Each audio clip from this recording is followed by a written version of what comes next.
The leather vest, the heavy boots, the scar tracing his jaw like a bad memory. It all announced him before he ever reached the counter. Heads turned. A few people looked down at their plates. Someone whispered, "Biker." Mara wiped her hands on her apron and told herself to breathe. She'd learned how to breathe through pain, through fear, through nights when the mirror showed bruises she didn't remember earning. She took one step forward anyway, because that's what you do when you're a waitress trying to keep a job in a town that doesn't give second chances. "What can I get you?" she asked, her voice steady even though her wrists were wrapped in long sleeves on a warm afternoon. The biker gang leader looked up at her, and then he noticed. Not the menu, not the prices, her bruises. A faint yellow, purple mark bloomed at the edge of her collar. Another shadowed her wrist where the sleeve had ridden up. His eyes narrowed, not with anger, but with something quieter, sharper. Like recognition. He'd seen those marks before. Mara didn't know his name yet. She only knew the rumors. That he led the Iron Ravens. That they rode through town twice a year, like a storm you boarded up for. That trouble followed them. And smart people stayed out of their way. But the man sitting in front of her didn't feel like trouble. He felt still. "I'll have coffee," he said. "Black." She nodded and turned away, relief rushing through her like cool water. Simple order, simple interaction, no questions. But as she poured the coffee, she felt his eyes on her, not lingering, not leering. Watching. The way someone watches a cracked foundation, already knowing the house is about to fall. When she set the cup down, he spoke again. "You don't have to rush. I'm fine," she said automatically. He studied her for a long second, then nodded. "All right." She moved on, heart pounding, wondering why that simple exchange felt heavier than it should have. The diner returned to its rhythm. Clinking dishes, low conversation, the hiss of the grill. The biker drank his coffee slowly, like time was something he had plenty of. Then it happened. A man at the far booth waved Mara over. Big voice. Bigger temper. The kind of regular who thought tipping bought ownership. "Hey," he snapped. "This is cold." Mara apologized and reached for the plate.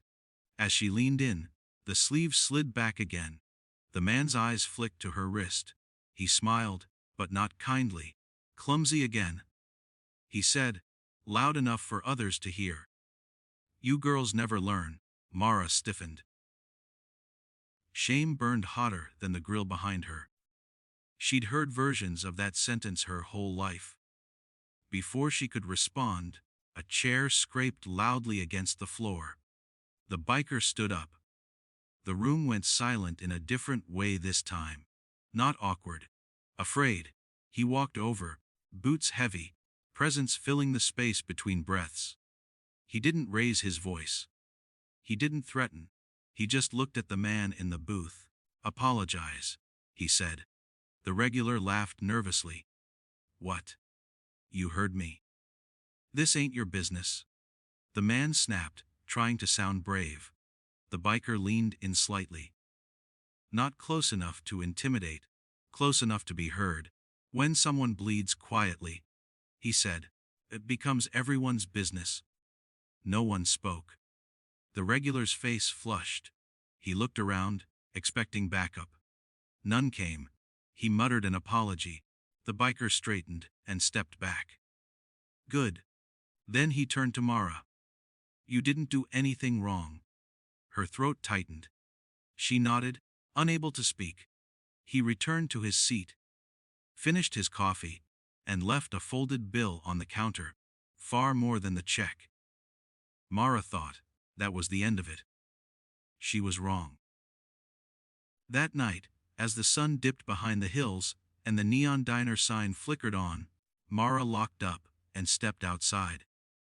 Her phone buzzed with a message she didn't want to read. "Where are you?"